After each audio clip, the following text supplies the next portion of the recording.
ರಾಜ್ಯದಲ್ಲಿ ಕಾಂಗ್ರೆಸ್ ಹಾಗೂ ಬಿಜೆಪಿ ನಡುವೆ ಬೀದಿ ಜಗಳ ಶುರುವಾಗಿದೆ, ಬಡದಾಟ ಶುರುವಾಗಿದೆ. ಅದು ನೀಟ್ ಅಗ್ಗಜಗ್ಗಾಟ ದೆಹಲಿಯಿಂದ ಬೆಂಗಳೂರಿಗೆ ಶಿಫ್ಟ್ ಆಗಿದೆ.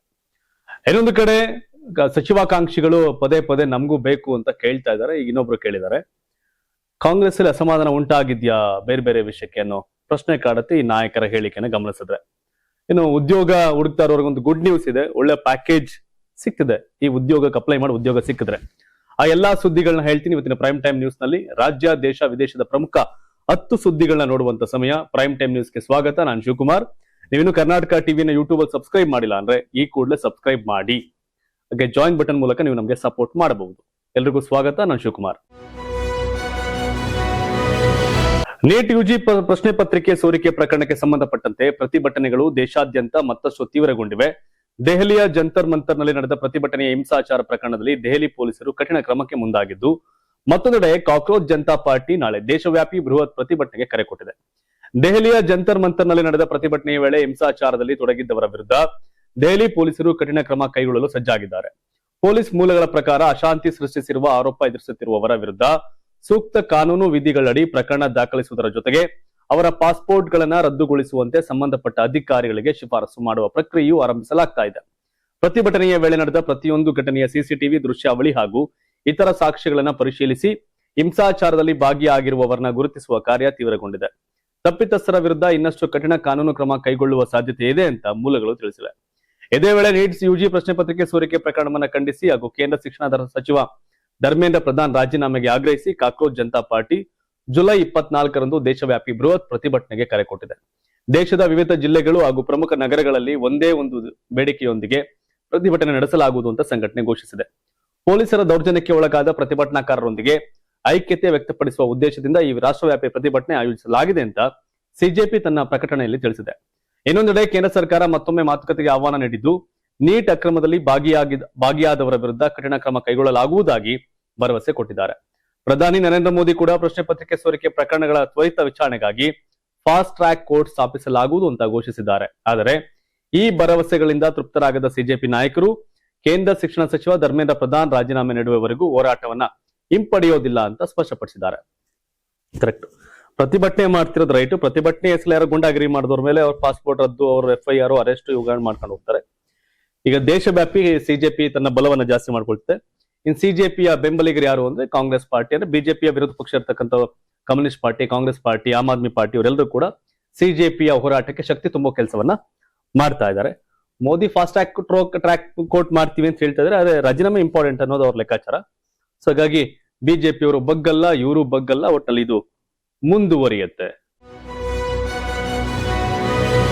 ನೀಟ್ ಪ್ರಶ್ನೆ ಪತ್ರಿಕೆ ಸೋರಿಕೆ ಪ್ರಕರಣದ ರಾಜಕೀಯ ಕಾವು ಕರ್ನಾಟಕದಲ್ಲೂ ಮುಂದುವರೆದಿದೆ. ಕಾಂಗ್ರೆಸ್ ಮತ್ತು ಬಿಜೆಪಿ ನಡುವೆ ಆರೋಪ ಪ್ರತ್ಯಾರೋಪ ತೀವ್ರಗೊಂಡಿರುವ ನಡುವೆಯೇ ಬಿಜೆಪಿ ಶಾಸಕರ ಮೇಲೆ ನಡೆದ ಮೊಟ್ಟೆ ಎಸೆತ ಪ್ರಕರಣವನ್ನ ಖಂಡಿಸಿ ವಿಧಾನಸೌಧದ ಗಾಂಧಿ ಪ್ರತಿಮೆ ಎದುರು ಬಿಜೆಪಿ ನಾಯಕರು ಪ್ರತಿಭಟನೆ ನಡೆಸಿದರು. ವಿಧಾನಸೌಧದ ಗಾಂಧಿ ಪ್ರತಿಮೆ ಎದುರು ನಡೆದ ಪ್ರತಿಭಟನೆಯಲ್ಲಿ ವಿಪಕ್ಷ ನಾಯಕ ಆರ್ ಅಶೋಕ್, ಬಿಜೆಪಿ ರಾಜ್ಯಾಧ್ಯಕ್ಷ BY ವಿಜಯೇಂದ್ರ ಸೇರಿದಂತೆ 20ಕ್ಕೂ ಹೆಚ್ಚು ಬಿಜೆಪಿ ಶಾಸಕರು ಭಾಗವಹಿಸಿದ್ರು. ಕೈಯಲ್ಲಿ ಕೊತ್ವಾಲ್ ಸರ್ಕಾರಕ್ಕೆ ಧಿಕ್ಕಾರ ಎಂಬ ಭಿತ್ತಿ ಪತ್ರಗಳನ್ನು ಹಿಡಿದು ಕಾಂಗ್ರೆಸ್ ಸರ್ಕಾರದ ವಿರುದ್ಧ ಆಕ್ರೋಶ ವ್ಯಕ್ತಪಡಿಸಿದ ಬಿಜೆಪಿ ನಾಯಕರು ಶಾಸಕರ ಮೇಲೆ ನಡೆದ ಮೊಟ್ಟೆ ಎಸೆತ ಪ್ರಕರಣವನ್ನ ಖಂಡಿಸಿದ್ರು. ಪ್ರತಿಭಟನೆಯನ್ನು ಉದ್ದೇಶಿಸಿ ಮಾತನಾಡಿದಂತ ವಿಪಕ್ಷ ನಾಯಕ ಆರ್ ಅಶೋಕ್ ರಾಜ್ಯದಲ್ಲಿ ಕಾನೂನು ಸುವ್ಯವಸ್ಥೆ ಹದಗೆಟ್ಟಿದೆ ಅಂತ ಆರೋಪ ಮಾಡಿದ್ರು. ಇದು ಕೊತ್ವಾಲ್ ಶಿಷ್ಯಂದಿರ ಸರ್ಕಾರವಾಗಿದೆ, ಅಧಿಕಾರಿಗಳ ಮೇಲೆಯೇ ಹಲ್ಲೆಗಳು ನಡೆಯುತ್ತಿರುವೆ, ರಾಜ್ಯದಲ್ಲಿ ಗುಂಡಾಗಿರಿ ಹೆಚ್ಚಾಗಿದೆ ಅಂತ ಅವರು ಟೀಕಿಸಿದ್ರು. ಕೆಪಿಸಿಸಿ ಕಚೇರಿಗೆ ಮುತ್ತಿಗೆ ಹಾಕಲು ತೆರಳುತ್ತಿದ್ದ ಬಿಜೆಪಿ ಶಾಸಕರನ್ನ ಅರ್ಧ ಕಿಲೋಮೀಟರ್ ದೂರದಲ್ಲೇ ಪೊಲೀಸರು ವಶಕ್ಕೆ ಪಡ್ಕೊಂಡ್ರು ಅಂತ ಆರೋಪಿಸಿದ ಅಶೋಕ್, ಪೊಲೀಸರ ಕಸ್ಟಡಿಯಲ್ಲಿದ್ದಾಗಲೇ ನಮ್ಮ ಶಾಸಕರ ಮೇಲೆ ಮೊಟ್ಟೆ ಎಸೆಯಲಾಗಿದೆ, ಶಾಸಕ BP ಹರೀಶ್ ಮತ್ತು ರಾಮಮೂರ್ತಿ ಅವರ ಮೇಲೆ ಹಲ್ಲೆ ನಡೆದಿದೆ ಅಂತ ಹೇಳಿದ್ರು. ಇದೇ ವೇಳೆ ಮಾತನಾಡಿದಂತ ಬಿಜೆಪಿ ರಾಜ್ಯಾಧ್ಯಕ್ಷ BY ವಿಜಯೇಂದ್ರ ಕಾಂಗ್ರೆಸ್ ಹೋರಾಟವನ್ನ ರಾಜಕೀಯ ನಾಟಕ ಅಂತ ಟೀಕಿಸಿದ್ರು. ಜಂತರ್ ಮಂತರ್ ನಲ್ಲಿ ವಿದ್ಯಾರ್ಥಿಗಳು ಶಾಂತಿಯುತವಾಗಿ ಪ್ರತಿಭಟನೆ ನಡೆಸಿದ್ದಾರೆ, ಆದರೆ ಕಾಂಗ್ರೆಸ್ ನಾಯಕರು ಪ್ರಧಾನಿ ನಿವಾಸಕ್ಕೆ ಮುತ್ತಿಗೆ ಹಾಕುವ ಮೂಲಕ ರಾಜಕೀಯ ಮಾಡೋಕೆ ಮುಂದಾಗಿದ್ದಾರೆ ಅಂತ ಹೇಳಿದ್ರು. ಇನ್ನು ಬಿಜೆಪಿ ನಾಯಕರು ಬಿಜೆಪಿ ಶಾಸಕರ ಮೇಲೆ ಹಲ್ಲೆ ನಡೆಸಿದವರ ವಿರುದ್ಧ ಕಠಿಣ ಕ್ರಮ ಕೈಗೊಳ್ಳಬೇಕು ಅಂತ ಆಗ್ರಹ ಮಾಡಿದ್ರು. ಸಿಸಿಟಿವಿ ದೃಶ್ಯಾವಳಿಗಳನ್ನ ಪರಿಶೀಲಿಸಿ ನಿಜಾಂಶವನ್ನ ಬಹಿರಂಗಪಡಿಸಬೇಕು, ತಪ್ಪಿತಸ್ಥರನ್ನ ಕೂಡಲೇ ಬಂಧಿಸಿ ಕಾನೂನು ಕ್ರಮ ಜರುಗಿಸಬೇಕು ಅಂತ ಒತ್ತಾಯ ಮಾಡಿದ್ದಾರೆ. ರಾಜ್ಯದಲ್ಲಿ ಕಾಂಗ್ರೆಸ್ ಸರ್ಕಾರ ಇದೆ, ಕಾಂಗ್ರೆಸ್ ಕಾರ್ಯಕರ್ತರು ಪ್ರತಿಭಟನೆ ಮಾಡಿದ್ದಾರೆ. ಸೊ ನೀವಿದ್ದಾಗ ನಿಮ್ಮವ್ರು ಬಚಾವ್ ಮಾಡ್ತೀರಿ, ಅವ್ರಿದ್ದಾಗ ಅವ್ರು ಬಚಾವ್ ಮಾಡ್ತಾರೆ, ಅದ್ರಲ್ಲಿ ಡೌಟ್ ಇಲ್ಲ. ಮೊಟ್ಟೆ ಎಸೆಯೋದು ನಡೀತಾ ಇತ್ತು ಅಗ್ಗಜಗ್ಗಾಟ. ಹಾಗಾಗಿ ಇದು ಯಾವಂತಕ್ಕೆ ಹೋಗುತ್ತೋ ಗೊತ್ತಿಲ್ಲ. ದೆಹಲಿ ನೀಟ್ ಪ್ರಶ್ನೆ ಪತ್ರಿಕೆ ಸೋರಿಕೆ ಪ್ರಕರಣದ ರಾಜಕೀಯ ಕಾವು ಕರ್ನಾಟಕಕ್ಕೂ ತಲುಪಿದೆ. ಕಾಂಗ್ರೆಸ್ ನಡೆಸಿದ ಪ್ರತಿಭಟನೆಗೆ ಸಂಬಂಧಪಟ್ಟಂತೆ ಮುಖ್ಯಮಂತ್ರಿ DK ಶಿವಕುಮಾರ್ ಬಿಜೆಪಿ ನಾಯಕರ ವಿರುದ್ಧ ತೀವ್ರ ವಾಗ್ದಾಳಿ ನಡೆಸಿದ್ದಾರೆ. ತಮ್ಮ ಆಡಳಿತದ ಬಗ್ಗೆ ಬಿಜೆಪಿ ಮಾಡುತ್ತಿರುವ ಟೀಕೆಗಳನ್ನ ತಳ್ಳಿ ಹಾಕ್ತಂತ ಸಿಎಂ ನೀಟ್ ಹಗರಣದಲ್ಲಿ ಕೇಂದ್ರ ಶಿಕ್ಷಣ ಸಚಿವ ಧರ್ಮೇಂದ್ರ ಪ್ರಧಾನ್ ರಾಜೀನಾಮೆ ನೀಡಬೇಕು ಅಂತ ಮತ್ತೊಮ್ಮೆ ಆಗ್ರಹ ಮಾಡಿದ್ದಾರೆ. ಬೆಂಗಳೂರಿನಲ್ಲಿ ಮಾಧ್ಯಮ ಪ್ರತಿನಿಧಿಗಳೊಂದಿಗೆ ಮಾತನಾಡಿದಂತ ಮುಖ್ಯಮಂತ್ರಿ ಡಿಕೆ ಶಿವಕುಮಾರ್ ರಾಜ್ಯದಲ್ಲಿ ಕೊತ್ವಾಲ್ ಆಡಳಿತ ಇದೆ ಎಂಬ ಬಿಜೆಪಿ ನಾಯಕರ ಆರೋಪಗಳಿಗೆ ತೀಕ್ಷ್ಣವಾಗಿ ಪ್ರತಿಕ್ರಿಯೆ ಕೊಟ್ಟರು. ಬಿಜೆಪಿಯವರಿಗೆ ನನ್ನ ಪರಿಶುದ್ಧ ಆಡಳಿತ ಸಹಿಸಿಕೊಳ್ಳಲು ಆಗ್ತಾ ಇಲ್ಲ, ಅದಕ್ಕಾಗಿ ಏನ್ ಬೇಕಾದ್ರೂ ಮಾತನಾಡ್ತಿದ್ದಾರೆ. ನಾನು ಹಳ್ಳಿಯಲ್ಲಿ ಹುಟ್ಟಿ ವಿದ್ಯಾರ್ಥಿ ನಾಯಕನಾಗಿ ರಾಜಕೀಯಕ್ಕೆ ಬಂದವನು, ಜನರ ಆಶೀರ್ವಾದದಿಂದ ಇಲ್ಲಿಯವರೆಗೆ ಬೆಳೆದಿದ್ದೇನೆ. ನಾನು ನಡೆಸುತ್ತಿರುವುದು ಆಡಳಿತ ಹೇಗಿದೆ ಎಂಬುದನ್ನ ಜನರೇ ನೋಡ್ತಿದ್ದಾರೆ, ಅದನ್ನೇ ಬಿಜೆಪಿ ಸಹಿಸಿಕೊಳ್ಳೋಕೆ ಸಾಧ್ಯವಾಗ್ತಾ ಇಲ್ಲ ಅಂತ ಸಿಎಂ ಹೇಳಿದ್ರು. ಇದೇ ವೇಳೆ ದೆಹಲಿಯಲ್ಲಿ ಕಾಂಗ್ರೆಸ್ ನಡೆಸಿದ ಪ್ರತಿಭಟನೆಯನ್ನ ಸಮರ್ಥಿಸಿಕೊಂಡಂತ ಡಿಕೆ ಶಿವಕುಮಾರ್ ಈ ಹೋರಾಟ ಯಾವುದೇ ರಾಜಕೀಯ ಕಾರಣಕ್ಕಲ್ಲ, ವಿದ್ಯಾರ್ಥಿಗಳ ಭವಿಷ್ಯಕ್ಕಾಗಿ ಅಂತ ಹೇಳಿದ್ರು. ನಾವೆಲ್ಲರೂ ನಮ್ಮ ಮಕ್ಕಳ ಭವಿಷ್ಯದ ಬಗ್ಗೆ ಚಿಂತಿಸುತ್ತಿದ್ದೇವೆ. ದೇಶದಲ್ಲಿ 100ಕ್ಕೂ ಹೆಚ್ಚು ಬಾರಿ ಪ್ರಶ್ನೆ ಪತ್ರಿಕೆ ಸೋರಿಕೆಯಾಗಿದೆ. ಭಾರತ ಪ್ರತಿಭೆಗಳ ದೇಶ. ಇಂತಹ ಸಂದರ್ಭದಲ್ಲಿ ಪರೀಕ್ಷಾ ವ್ಯವಸ್ಥೆಯ ವಿಶ್ವಾಸಾರ್ಹತೆ ಕಾಪಾಡುವುದು ಅತ್ಯಗತ್ಯ. ಪ್ರಶ್ನೆ ಪತ್ರಿಕೆ ಸೋರಿಕೆಯಾದರೂ ಯಾರು ಜವಾಬ್ದಾರಿ ಹೊರ್ತಾ ಇಲ್ಲ ಅಂದ್ರೆ ಯಾರು ಹೊಣೆ, ಯಾರು ಇದಕ್ಕೆ ಅಂತ ಪ್ರಶ್ನೆ ಮಾಡಿದ್ರು. ಯುವ ಜನರ ಭವಿಷ್ಯವನ್ನ ರಕ್ಷಿಸುವುದು ಸರ್ಕಾರದ ಜವಾಬ್ದಾರಿ ಅಂತ ಹೇಳಿದಂತ ಸಿಎಂ ಡಿಕೆ ಶಿವಕುಮಾರ್ ಕೇಂದ್ರ ಶಿಕ್ಷಣ ಸಚಿವ ಧರ್ಮೇಂದ್ರ ಪ್ರಧಾನ್ ರಾಜೀನಾಮೆ ಕೊಡ್ಲೇಬೇಕು ಅಂತ ಮತ್ತೊಮ್ಮೆ ಬಲವಾಗಿ ಒತ್ತಾಯ ಮಾಡಿದ್ರು. ಕರೆಕ್ಟ್, ಅವ್ರು ರಾಜೀನಾಮೆ ಕೇಳ್ತಾ ಇರೋದು ಸಹಜ, ಪ್ರತಿಭಟನೆ ಇವೆಲ್ಲವನ್ನು ಇದು ಮಾಡ್ತಾರೆ. ಬಟ್ ಅವ್ರು ರಾಜೀನಾಮೆ ಕೊಡಲ್ಲ, ಯಾಕಂದ್ರೆ ಅವರು ಮಂಡು ಬಿದ್ದವ್ರೆ, ಇವರು ಮಂಡು ಬಿದ್ದವ್ರೆ. ಅಲ್ಲಿ ರಾಜೀನಾಮೆ ಇಲ್ಲ. ಬಟ್ ನಿಜವಾಗಿ ನೀಟ್ ವಿದ್ಯಾರ್ಥಿಗಳ ಬೆಂಬಲಕ್ಕೆ ನಿಂತಿರೋದಾ ಅಥವಾ ಕೇಂದ್ರ ಸರ್ಕಾರದ ವಿರುದ್ಧವಾದಂತಹ ಪ್ರತಿಭಟನೆನ, ರಾಜಕೀಯ ಹೋರಾಟಗಳು ರಾಜಕೀಯ ತೋರಿದಾಗ ಏನಾಗುತ್ತೆ ಅನ್ನೋದಕ್ಕೆ ಬೆಸ್ಟ್ ಎಕ್ಸಾಂಪಲ್. ಹಾಗಾಗಿ ಈ ಹೆಂಗಾರ ಮಾಡಿ ತೀರ್ಸ್ಬೇಕು, ಇಳಿಸ್ಬೇಕು ಅಂತವ್ರೆ, ಅವರು ಇಳಿಯಲ್ಲ. ಮೋದಿ ಅಂಡ್ ಟೀಮ್ ಅವರು ಮಂಡ್ರು ಬಂಡ್ರು, ಇವ್ರು ಬಿಡಲ್ಲ. ಕೈ ಕಾರ್ಯಕರ್ತರ ತಪ್ಪು ಒಪ್ಕೊಂಡಂತ ಡಿಕೆ ಶಿವಕುಮಾರ್ ಏನಂದ್ರೆ, ಕೆಪಿಸಿಸಿ ಕಚೇರಿ ಮುತ್ತಿಗೆ ವೇಳೆ ಬಿಜೆಪಿ ಶಾಸಕ ಬಿಪಿ ಹರೀಶ್ ಅವರ ಮೇಲೆ ಮೊಟ್ಟೆ ಎಸೆತ ಪ್ರಕರಣಕ್ಕೆ ಸಂಬಂಧಪಟ್ಟಂತೆ ಮುಖ್ಯಮಂತ್ರಿ ಡಿಕೆ ಶಿವಕುಮಾರ್ ಮೊದಲ ಪ್ರತಿಕ್ರಿಯೆ ಕೊಟ್ಟಿದ್ದಾರೆ. ಈ ಕೃತ್ಯವನ್ನು ಸಮರ್ಥಿಸಿಕೊಳ್ಳೋದಿಲ್ಲ ಅಂತ ಹೇಳಿರುವ ಸಿಎಂ ತಪ್ಪಿತಸ್ಥರ ವಿರುದ್ಧ ಕಾನೂನು ಪ್ರಕಾರ ಕ್ರಮ ಕೈಗೊಳ್ಳಲಾಗುವುದು ಅಂತ ಸ್ಪಷ್ಟಪಡಿಸಿದ್ದಾರೆ. ಇದೇ ವೇಳೆ ಬಿಜೆಪಿ ನಾಯಕರಿಗೂ ತಿರುಗೇಟು ಕೊಟ್ಟಿದ್ದಾರೆ.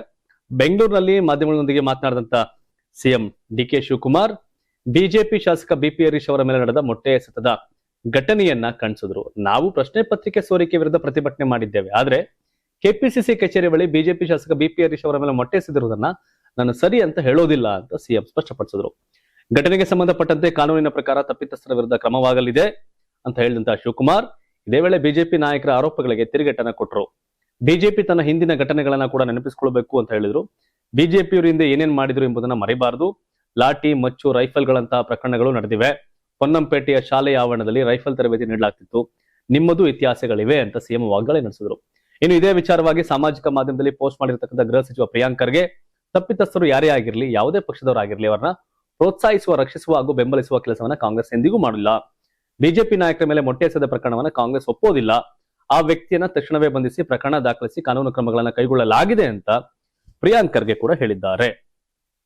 ಕರೆಕ್ಟ್, ಯಾರ ತಪ್ಪೆ ಅಂತ ಹೇಳವ್ರೆ ಇದನ್ನ ಅಪ್ರಿಶಿಯೇಟ್ ಮಾಡ್ಬೇಕು ಸಿಎಂ ನ ಮತ್ತೆ ಗೃಹ ಸಚಿವರನ್ನ.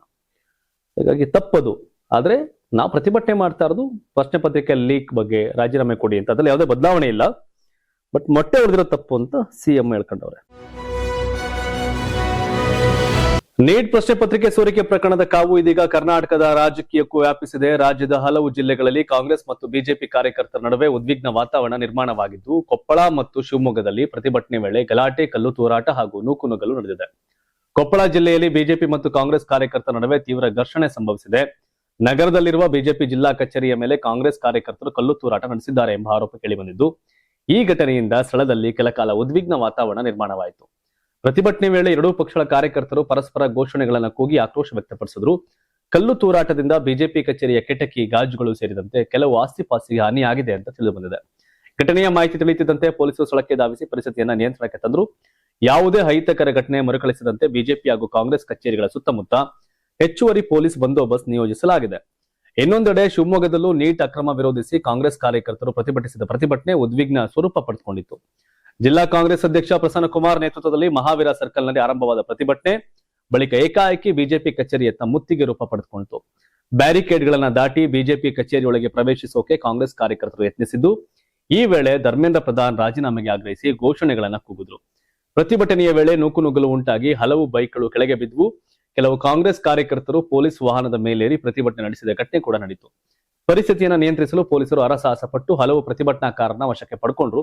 ಈ ಘಟನೆಗೆ ಬಿಜೆಪಿ ಕಾರ್ಯಕರ್ತರು ತೀವ್ರ ಆಕ್ರೋಶ ವ್ಯಕ್ತಪಡಿಸಿದ್ರು. ಬಿಜೆಪಿ ಕಚೇರಿ ಬಳಿ ಜಮಾಯಿಸಿದ ನಾಯಕರು ಮತ್ತು ಕಾರ್ಯಕರ್ತರು ಪೊಲೀಸರೊಂದಿಗೆ ವಾಗ್ವಾದ ನಡೆಸಿದ್ರು. ಬಿಜೆಪಿ ಕಚೇರಿಯ ಬಾಗಿಲು ಮುಚ್ಚಲು ನೀವ್ ಯಾರು? ನಮ್ಮ ರಕ್ಷಣೆಯನ್ನು ನಾವು ಮಾಡ್ಕೊಳ್ತೇವೆ, ನಿಮ್ಮ ರಕ್ಷಣೆ ನಮಗ್ ಬೇಡ ಅಂತ ಪೊಲೀಸ್ ಅಧಿಕಾರಿಗಳ ವಿರುದ್ಧ ಅಸಮಾಧಾನ ವ್ಯಕ್ತಪಡಿಸಿದ್ರು.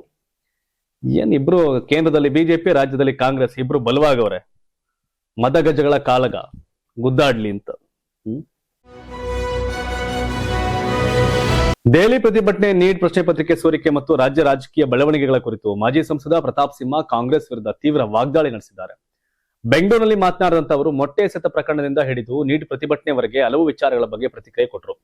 ಬೆಂಗಳೂರಿನಲ್ಲಿ ಬಿಜೆಪಿ ಶಾಸಕ ಬಿಪಿ ಹರೀಶ್ ಅವರ ಮೇಲೆ ಮೊಟ್ಟೆ ಎಸೆದ ಘಟನೆಗೆ ಮಾಜಿ ಸಂಸದ ಪ್ರತಾಪ್ ಸಿಂಹ ತೀವ್ರ ಆಕ್ಷೇಪ ವ್ಯಕ್ತಪಡಿಸಿದರು. ಸುದ್ದಿಗಾರರೊಂದಿಗೆ ಮಾತನಾಡಿದಂತವರು ಕಾಂಗ್ರೆಸ್ ಕಚೇರಿ ಬಳಿ ಬಂದರೆ ಮೊಟ್ಟೆಯಿಂದ ಒಡೆಯುವುದು ಯಾವುದೇ ರೀತಿಯಲ್ಲೂ ಸರಿಯಾದ ಬೆಳವಣಿಗೆ ಅಲ್ಲ ಅಂತ ಹೇಳಿದರು. ಕಾಂಗ್ರೆಸ್ ವಿರುದ್ಧ ವಾಗ್ದಾಳಿ ನಡೆಸಿದ ಪ್ರತಾಪ್ ಸಿಂಹ ಸಾಮಾಜಿಕ ಜಾಲತಾಣಗಳಲ್ಲಿ ಕಾಂಗ್ರೆಸ್ ಪಕ್ಷಕ್ಕಿಂತ ತಮಗೆ ಹೆಚ್ಚು ಬೆಂಬಲಿಗರಿದ್ದಾರೆ ಎಂದು ಹೇಳಿದ ಅವರು, ತುರ್ತು ಪರಿಸ್ಥಿತಿಯಂತಹ ವಾತಾವರಣ ನಿರ್ಮಿಸುವ ಬದಲು ಜನರಿಗೆ ಅನುಕೂಲವಾಗುವ ರೀತಿಯಲ್ಲಿ ಆಡಳಿತ ನಡೆಸಿ ಅಂತ ಸಲಹೆ ಕೊಟ್ಟರು. ನೀಟ್ ಪ್ರಶ್ನೆ ಪತ್ರಿಕೆ ಸೋರಿಕೆ ಕುರಿತು ಪ್ರತಿಕ್ರಿಯೆ ಕೊಟ್ಟಂತ ಅವರು, ಪರೀಕ್ಷೆಯಲ್ಲಿ ನಡೆದ ಅಕ್ರಮದಿಂದ ತಮಗೂ ಬೇಸರವಾಗಿದೆ ಅಂತ ಹೇಳಿದರು.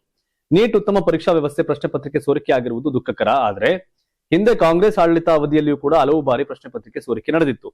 ವ್ಯವಸ್ಥೆಯಲ್ಲಿ ಕೆಲವೊಮ್ಮೆ ಲೋಪಗಳು ಸಂಭವಿಸಬಹುದು, ಅದಕ್ಕಾಗಿ ಸಂಪೂರ್ಣ ವ್ಯವಸ್ಥೆಯನ್ನೇ ಪ್ರಶ್ನಿಸುವುದು ಸರಿಯಲ್ಲ ಅಂತ ಅಭಿಪ್ರಾಯಪಟ್ಟರು. ಜಂತರ್ ಮಂತರ್ನಲ್ಲಿ ನಡೆಯುತ್ತಿರುವ ಪ್ರತಿಭಟನೆ ಕುರಿತು ಮಾತನಾಡಿದಂತ ಪ್ರತಾಪ್ ಸಿಂಹ, ಪ್ರತಿಭಟನೆಯಲ್ಲಿ ಭಾಗಿಯಾಗಿರುವ ಕೆಲವರ ವಿರುದ್ಧವೂ ಟೀಕೆ ವ್ಯಕ್ತಪಡಿಸಿದ್ರು. ಅಲ್ಲದೆ ಮುಖ್ಯಮಂತ್ರಿ ಡಿಕೆ ಶಿವಕುಮಾರ್ ದೆಹಲಿಗೆ ತೆರಳಿ ಪ್ರತಿಭಟನೆಯಲ್ಲಿ ಭಾಗವಹಿಸಿರುವುದರಂತ ಪ್ರಶ್ನೆ ಮಾಡಿದ್ರು. ಇದೇ ವೇಳೆ ಪ್ರಧಾನಿ ನರೇಂದ್ರ ಮೋದಿ ನೇತೃತ್ವದ ಸರ್ಕಾರ ನೀಟ್ ಪರೀಕ್ಷೆಯ ಮೂಲಕ ವಿದ್ಯಾರ್ಥಿಗಳಿಗೆ ಉತ್ತಮ ಅವಕಾಶ ಕಲ್ಪಿಸಿದೆ ಅಂತ ಹೇಳಿದ ಅವರು, ಪ್ರಶ್ನೆ ಪತ್ರಿಕೆ ಸೋರಿಕೆಯ ಹೊಣೆಗಾರಿಕೆಯನ್ನ ನೇರವಾಗಿ ಪ್ರಧಾನಿ ಮೋದಿ ಅವರ ಮೇಲೆ ಹೊರಿಸುವುದು ಸರಿಯಲ್ಲ ಅಂತ ಹೇಳಿದ್ರು. ಹೌದು, ಈಗ ಆ ಸರ್ಕಾರ ಇದೆ ಅಂದ್ರೆ ಆ ಸರ್ಕಾರದಲ್ಲಿ ನಡೆಯೋ ವ್ಯವಸ್ಥೆ ಅವ್ಯವಸ್ಥೆಗಳಿಗೆ ಆ ಸರ್ಕಾರ ಕಾರಣ ಆಗತ್ತಾ ಅಂದ್ರೆ ಕಾನೂನಾತ್ಮಕವಾಗಿಲ್ಲ. ಅದರ ಹೊಣೆಗಾರ ಸರ್ಕಾರ ಮಾಡ್ತಾರೆ. ಕರ್ನಾಟಕದಲ್ಲಿ ಯಾವುದೋ ಕೊಲೆ ಆದ ತಕ್ಷಣ ಡಿ ಕೆ ಶಿವಕುಮಾರ್ ಕೊಲೆಗಾರರು ಆಗಲ್ಲ. ಯಾವುದೋ ಈಗ ಕೆಪಿಎಸ್ಸಿ ಹಗರಣ ಆಯ್ತು ಅಂದ ತಕ್ಷಣ ಡಿ ಕೆ ಶಿವಕುಮಾರ್ ಕಾರಣಕ್ಕಾಯ್ತು ಇಲ್ಲ, ಕೆಪಿಎಸ್ಸಿ ಕಾರಣ, ಅದಕ್ಕೆ ಅದ್ರ ಅಧ್ಯಕ್ಷ ಕಾರಣ. ಯಾವುದೋ ನೇಮಕಾತಿಯಲ್ಲಿ ಹಗರಣ ಆಯ್ತು ಅಂತಂದ್ರೆ ಆ ನೇಮಕಾತಿಯಲ್ಲಿ ಇರ್ತಕ್ಕಂಥ ಅಧಿಕಾರಿಗಳ ಕಾರಣ, ಆ ಮಿನಿಸ್ಟರ್ ಕಾಸಿಸ್ಕೊಂಡ್ರೆ ಮಿನಿಸ್ಟರ್ ಕಾರಣ, ಮಿನಿಸ್ಟರ್ ಇಂದ ಸಿಎಂ ಕಾಸಿಸ್ಕೊಂಡ್ರೆ ಸಿಎಂ ಕೂಡ ಕಾರಣ. ಇದು ಕಾಮನ್. ಬಟ್ ಇದು ಪೊಲಿಟಿಕಲ್ ಅಜೆಂಡಾ. ಈಗ ಅರ್ಥ ಆಯ್ತಲ್ಲ.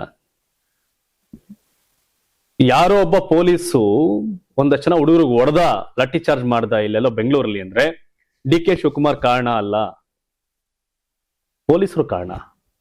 ಡೆಲ್ಲಿಲಿ ಪೊಲೀಸರು ಹೊಡೆದಾಗ ಮೋದಿ ಹೆಂಗ್ ಕಾರಣ ಆಗ್ತಾರೆ? ಲಾಜಿಕಲಿ ಅಲ್ಲ, ಬಟ್ ಪೊಲಿಟಿಕಲಿ ಹೌದು. ಪೊಲಿಟಿಕಲಿ ಹೌದು, ಲಾಜಿಕಲ್ ಅಲ್ಲ. ಕಾನೂನಾತ್ಮಕವಾಗಿ ಮೋದಿ ಪಾತ್ರ ಇಲ್ಲ, ರಾಜಕೀಯವಾಗಿ ಮೋದಿ ಪಾತ್ರ ಇದೆ. ಇಲ್ಲೋ ಅಷ್ಟೇ, ಬೆಂಗಳೂರಲ್ಲಿ ಲಾಠಿ ಚಾರ್ಜ್ ಮಾಡಿದ್ರೆ ಅದಕ್ಕೆ ಪೊಲೀಸರು ಕಾರಣ, ಡಿ ಕೆ ಶಿವಕುಮಾರ್ ಕಾರಣ ಅಲ್ಲ. ಸೇಮ್ ಅಲ್ಲೂ ಅಪ್ಲೈ ಆಗ್ಬೇಕಲ್ಲ ಅದು ಮೇಲ್ಗಡೆಗೆ. ಬಟ್ ರಾಜಕಾರಣ ಜಾಸ್ತಿ ಮೇಳೈಸ್ತಾ ಇದೆ.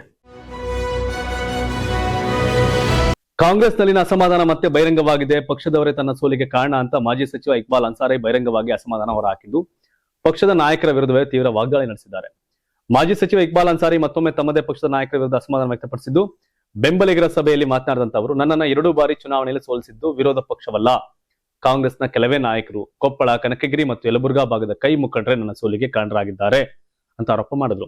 ಇದೇ ವೇಳೆ ತಮ್ಮ ರಾಜಕೀಯ ಶಕ್ತಿ ಬಗ್ಗೆ ಮಾತನಾಡಿದಂತ ಅನ್ಸಾರಿ, ನಾನು ಮನಸ್ಸು ಮಾಡಿದ್ರೆ ಯಾರನ್ನಾದರೂ ಸೋಲಿಸಲು 2 ಸೆಕೆಂಡ್ ಸಾಕು, ಆದ್ರೆ ಅಂತಹ ರಾಜಕೀಯ ಮಾಡೋಕೆ ನಾನು ಬಯಸೋದಿಲ್ಲ ಅಂತ ಹೇಳಿದ್ರು. ಮಸೀದಿಗಳಿಗೆ ಪತ್ರ ಬರೆದು ಮನವಿ ಮಾಡಿದ್ರೆ ಕಾಂಗ್ರೆಸ್ ಅಭ್ಯರ್ಥಿನ ಸೋಲಿಸುವಷ್ಟು ಪ್ರಭಾವ ನನಗಿದೆ, ಆದ್ರೆ ತಾನು ದೈವ ಭಕ್ತನಾಗಿರೋದ್ರಿಂದ ಅಂತಹ ಮಾರ್ಗ ಅನುಸರಿಸೋದಿಲ್ಲ ಅಂತ ಅವರು ತಿಳಿಸಿದ್ರು. ಇತ್ತೀಚೆಗೆ ತಾವು ಬಿಜೆಪಿ ಅಥವಾ ಜೆಡಿಎಸ್ ಸೇರ್ತಾರೆ ಎಂಬ ಊಹಾಪೋಹಗಳಿಗೂ ಅನ್ಸಾರಿ ತರೆ ಹೇಳಿದ್ರು.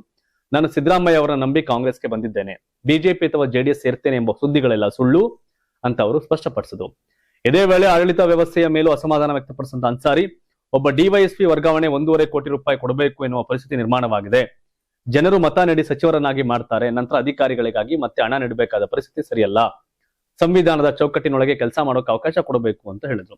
ಕೊನೆಗೆ ಗಂಗಾವತಿ ಕ್ಷೇತ್ರದ ಜನರೊಂದಿಗೆ ತಮ್ಮ ಭಾವನಾತ್ಮಕ ನಂಟನ್ನು ವ್ಯಕ್ತಪಡಿಸಿದಂತ ಅವರು, ಗಂಗಾವತಿ ಜನರು ನನ್ನ ಹೃದಯದಲ್ಲಿದ್ದಾರೆ ಅಂತ ಹೇಳಿದ್ರು. ಅನ್ಸಾರಿ ಮನ್ಸು ಮಾಡಿದ್ರೆ ಕೊಪ್ಪಳ, ಯಲಬುರ್ಗಾ, ಕನಕಗಿರಿ ಎಲ್ರಿಗೂ ಟಿಕೆಟ್ ಕೊಡ್ಬೋದು, ಇವರು ತೀರ್ಸ್ಬೋದು. ಅವರೆಲ್ಲ ಗೆಲ್ಲೋಕೆ ಮುಸಲ್ಮಾನರು ಓಟ್ ಬೇಕು, ಆದ್ರೆ ಮುಸಲ್ಮಾನ ನಾಯಕ ಅನ್ಸಾರಿನ ಸೋಲ್ಸಕ್ ಅವರೆಲ್ಲ ನಿಂತ್ಕೋತಾರೆ. ಅವ್ರು ಅದೇ ಹೇಳಿರೋದು, ಯಲಬುರ್ಗಾ, ಕನಕಗಿರಿ ಅವರೆಲ್ಲ ಒಂದಷ್ಟು ಜನ ಸೇರಿ, ಲೀಡರ್ಗಳ ಸೇರಿ ನನ್ನ ಸೋಲ್ಸ್ತಾವ್ರೆ ಅಂತ. ಅನ್ಸಾರಿ ಮನ್ಸು ಮಾಡಿದ್ರೆ ಎಲ್ಲಾ ಕೊಪ್ಪಳ ಕಾಂಗ್ರೆಸ್ ನಾಯಕನು ಮನೆಗೆ ಕಳಿಸ್ಬೋದು, ವಿಧಾನಸೌಧಕ್ಕಲ್ಲ. ಆ ಕೆಪಾಸಿಟಿ ಅನ್ಸಾರಿಗಿದೆ. ಯಾಕಂದ್ರೆ ಮುಸಲ್ಮಾನರು ಓಟ್ ತಗೊಂಡು ಅವರೆಲ್ಲ ಗೆಲ್ತಾರೆ. ಅದೇ ಮುಸಲ್ಮಾನ ನಾಯಕನ ಅವರೆಲ್ಲ ಸೇರಿ ಸೋಲ್ಸರ್ ಒಂದಷ್ಟು ಜನ. ದುರಂತ ಅದು. ರಾಜ್ಯ ಸಚಿವ ಸಂಪುಟ ವಿಸ್ತರಣೆ ಚರ್ಚೆ ತೀವ್ರಗೊಂಡಿರತಕ್ಕಂಥ ನಡುವೆಯೇ ಚಿಕ್ಕಬಳ್ಳಾಪುರ ಶಾಸಕ ಪ್ರದೀಪ್ ಈಶ್ವರ್ ಸಚಿವ ಸ್ಥಾನದ ಕುರಿತು ತಮ್ಮ ಆಸೆಯನ್ನ ಬಹಿರಂಗವಾಗಿ ವ್ಯಕ್ತಪಡಿಸಿದ್ದಾರೆ. ಇದೇ ವೇಳೆ ನೀಟ್ ಪ್ರಶ್ನೆ ಪತ್ರಿಕೆ ಸೋರಿಕೆ ಪ್ರಕರಣದಲ್ಲೂ ಕೇಂದ್ರ ಸರ್ಕಾರದ ವಿರುದ್ಧ ತೀವ್ರ ವಾಗ್ದಾಳಿ ನಡೆಸಿದ್ದಾರೆ. ಬೆಂಗಳೂರಿನಲ್ಲಿ ಮಾಧ್ಯಮ ಪ್ರತಿನಿಧಿಗಳೊಂದಿಗೆ ಮಾತನಾಡಿದಂತ ಕಾಂಗ್ರೆಸ್ ಶಾಸಕ ಪ್ರದೀಪ್ ಈಶ್ವರ್ ಸಚಿವ ಸಂಪುಟ ವಿಸ್ತರಣೆಯಲ್ಲಿ ತಮಗೂ ಅವಕಾಶ ನೀಡುವಂತೆ ಪರೋಕ್ಷವಾಗಿ ಮನವಿ ಮಾಡಿದರು. ಪಕ್ಷದಲ್ಲಿ ಸಾಕಷ್ಟು ಸಮರ್ಥ ಯುವ ನಾಯಕರಿದ್ದಾರೆ, ಯುವಕರಿಗೂ ಆಡಳಿತದಲ್ಲಿ ಹೆಚ್ಚಿನ ಅವಕಾಶ ಸಿಗಬೇಕು. ಹೈಕಮಾಂಡ್ ನನಗೆ ಸಚಿವ ಸ್ಥಾನ ನೀಡಿದ್ರೆ ಅದನ್ನ ದೊಡ್ಡ ಜವಾಬ್ದಾರಿ ಅಂತ ಭಾವಿಸಿ ರಾಜ್ಯದ ಜನರಿಗಾಗಿ ಪ್ರಾಮಾಣಿಕವಾಗಿ ಕೆಲಸ ಮಾಡ್ತೇನೆ ಅಂತ ಹೇಳಿದ್ರು. ಸಚಿವ ಸ್ಥಾನ ಸಿಗದಿದ್ರೆ ಅಸಮಾಧಾನವಾಗುತ್ತದೆಯೇ ಎಂಬ ಪ್ರಶ್ನೆಗೆ ಉತ್ತರಿಸಿದ ಅವರು, ನನಗೆ ಯಾವುದೇ ಬೇಸರವಿಲ್ಲ. ನಾನು ಕಾಂಗ್ರೆಸ್ ಪಕ್ಷದ ತತ್ವ ಸಿದ್ಧಾಂತಗಳಿಗೆ ಬದ್ಧನಾಗಿರುವ ಕಾರ್ಯಕರ್ತ. ಪಕ್ಷಕ್ಕಾಗಿ ಬೇಕಾದ್ರೆ ಕಚೇರಿ ಸ್ವಚ್ಛಗೊಳಿಸುವ ಕೆಲಸವನ್ನ ಮಾಡ್ತೇನೆ ಅಂತ ತಮ್ಮ ಪಕ್ಷ ನಿಷ್ಠೆಯನ್ನು ವ್ಯಕ್ತಪಡಿಸಿದ್ರು. ಮಂತ್ರಿ ಯಾರಾಗಬೇಕು ಎಂಬ ಅಂತಿಮ ತೀರ್ಮಾನವನ್ನ ಪಕ್ಷದ ಹೈಕಮಾಂಡ್ ಹಾಗೂ ಮುಖ್ಯಮಂತ್ರಿ ತೆಗೆದುಕೊಳ್ಳಲಿದ್ದಾರೆ ಅಂತ ಹೇಳಿದ ಪ್ರದೀಪ್ ಈಶ್ವರ್ ಪಕ್ಷದ ನಿರ್ಧಾರವನ್ನ ಗೌರವಿಸುವುದಾಗಿ ಸ್ಪಷ್ಟಪಡಿಸಿದ್ರು. ಇದೇ ವೇಳೆ ನೀಟ್ ಪ್ರಶ್ನೆ ಪತ್ರಿಕೆ ಸೋರಿಕೆ ಪ್ರಕರಣದ ಬಗ್ಗೆ ಮಾತನಾಡಿದ ಪ್ರದೀಪ್ ಈಶ್ವರ್ ದೆಹಲಿಯ ಜಂತರ್ ಮಂತರ್ನಲ್ಲಿ ನಡೆಯುತ್ತಿರುವ ವಿದ್ಯಾರ್ಥಿಗಳ ಹೋರಾಟಕ್ಕೆ ಬೆಂಬಲ ವ್ಯಕ್ತಪಡಿಸಿದ್ರು. ಪ್ರಧಾನಿ ನರೇಂದ್ರ ಮೋದಿ ಹಾಗೂ ಕೇಂದ್ರ ಸರ್ಕಾರದ ವಿರುದ್ಧ ವಾಗ್ದಾಳಿ ನಡೆಸಿದ ಅವರು, ಪ್ರಧಾನಿ ನರೇಂದ್ರ ಮೋದಿ ಅವರು ದೇಶದ ಯುವಕರ ಭವಿಷ್ಯದ ಬಗ್ಗೆ ಗಂಭೀರವಾಗಿ ಯೋಚಿಸಬೇಕು. ಅದಕ್ಕಾಗಿಯೇ ನಾನು ದೇಶದ ಯುವಕರ ಪರವಾಗಿ ಅವರಿಗೆ ಮೆಂಟೋಸ್ ಕಳಿಸುತ್ತೇನೆ. ಅದನ್ನು ತಿಂದ ಮೇಲಾದ್ರೂ ದಿಮಾಂಕಿ ಬತ್ತಿ ಜಲಾದೆ ಆಗ್ಲಿ ಅಂತ ವ್ಯಂಗ್ಯವಾಡಿದ್ರು. ಕೇಂದ್ರ ಶಿಕ್ಷಣ ಸಚಿವ ಧರ್ಮೇಂದ್ರ ಪ್ರಧಾನ್ ಅವರನ್ನ ಏಕೆ ಇನ್ನೂ ಹುದ್ದೆಯಲ್ಲಿ ಮುಂದುವರಿಸಲಾಗ್ತಾ ಇದೆ ಅಂತ ಪ್ರಶ್ನಿಸಿದ ಅವರು, ಪ್ರಶ್ನೆ ಪತ್ರಿಕೆ ಸೋರಿಕೆ ಪ್ರಕರಣಕ್ಕೆ ಯಾರು ಹೊಣೆ ಎಂಬುದನ್ನು ದೇಶಕ್ಕೆ ತಿಳಿಸಬೇಕು. ವಿದ್ಯಾರ್ಥಿಗಳ ಪರವಾಗಿ ಧ್ವನಿ ಎತ್ತಿದ ರಾಹುಲ್ ಗಾಂಧಿ, ಪ್ರಿಯಾಂಕಾ ಗಾಂಧಿ ಹಾಗೂ ಕಾಂಗ್ರೆಸ್ ಕಾರ್ಯಕರ್ತನ ಬಂಧಿಸಲಾಗಿದೆ. ಇದು ಯಾವ ರೀತಿಯ ಪ್ರಜಾಪ್ರಭುತ್ವ ಅಂತ ಪ್ರಶ್ನೆ ಮಾಡಿದ್ರು. ಬಿಜೆಪಿ ನಾಯಕರಾದ ತೇಜಸ್ವಿ ಸೂರ್ಯ ಮತ್ತು ಚಕ್ರವರ್ತಿ ಸೂಲಿಬೆಲೆ ಅವರ ಹೆಸರನ್ನು ಉಲ್ಲೇಖಿಸಿದ ಪ್ರದೀಪ್ ಈಶ್ವರ್ ಈ ವಿಚಾರದಲ್ಲಿ ಅವರ ಧ್ವನಿ ಕೇಳಿಸ್ತಾ ಇಲ್ಲ. ವಿದ್ಯಾರ್ಥಿಗಳ ಪರವಾಗಿ ಮಾತನಾಡುವ ನೈತಿಕ ಜವಾಬ್ದಾರಿ ಅವರ ಮೇಲಿದೆ ಅಂತ ಅವರು ಟೀಕೆ ಮಾಡಿದ್ರು. ಮಂತ್ರಿ ಸ್ಥಾನ, ಮೋದಿ ಬಗ್ಗೆ, ಜೊತೆಗೆ ಅವರು ನಾಯಕರು ಹೊಗಳೋದು ಎಲ್ಲ ನೀಟಾಗಿ ಒಂದು ಹೇಳವ್ರೆ. ಅವ್ರದ್ದು ನೀಟ್ ಅಕಾಡೆಮಿ ಇದೆ. ಕಾವೇರಿ ನೀರು ಹಂಚಿಕೆ ಮತ್ತು ಮೇಕೆದಾಟು ಯೋಜನೆಯ ವಿಚಾರದಲ್ಲಿ ಕರ್ನಾಟಕ ಹಾಗೂ ತಮಿಳುನಾಡಿನ ನಡುವೆ ಮತ್ತೆ ಮಹತ್ವದ ಬೆಳವಣಿಗೆ ನಡೆದಿದೆ. ದೀರ್ಘಕಾಲದ ವಿವಾದಕ್ಕೆ ಮಾತುಕತೆಯ ಮೂಲಕ ಪರಿಹಾರ ಕಂಡುಕೊಳ್ಳುವ ಉದ್ದೇಶದಿಂದ ಕರ್ನಾಟಕ ಸರ್ಕಾರ ತಮಿಳುನಾಡು ಮುಖ್ಯಮಂತ್ರಿ ವಿಜಯ್ ಅವರಿಗೆ ಅಧಿಕೃತ ಆಹ್ವಾನ ಕೊಟ್ಟಿದೆ.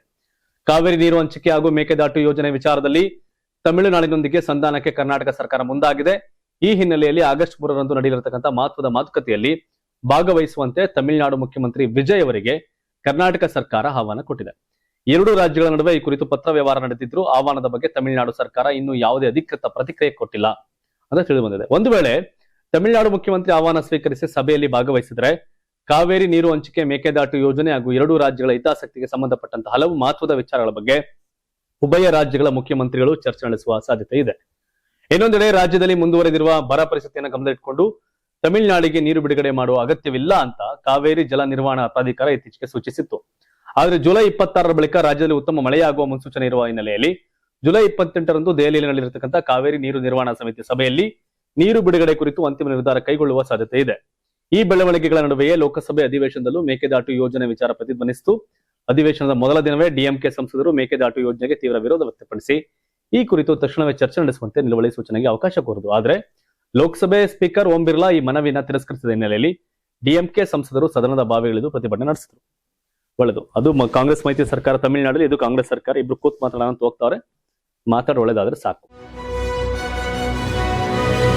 ಟೇಲ್ ಗ್ಲೋಬಲ್ ಮೂಲಕ ಭರ್ಜರಿ ನೇಮಕಾತಿ. ಡಿಜಿಟಲ್ ಮಾರ್ಕೆಟಿಂಗ್ ಕ್ಷೇತ್ರದಲ್ಲಿ ವೃತ್ತಿ ಜೀವನ ಕಟ್ಟಿಕೊಳ್ಳುವ ಬಯಸುವ ಯುವಕರಿಗೆ ಉತ್ತಮ ಅವಕಾಶ ಲಭ್ಯವಾಗಿದೆ. ಬೆಂಗಳೂರು ಹೆಬ್ಬಾಳದಲ್ಲಿ ಇರತಕ್ಕಂಥ ಟೇಲ್ ಗ್ಲೋಬಲ್ ಸಂಸ್ಥೆಯ ಮೂಲಕ ನೀವೊಂದಷ್ಟು ಅಪ್ಲಿಕೇಶನ್ ಹಾಕಬಹುದು.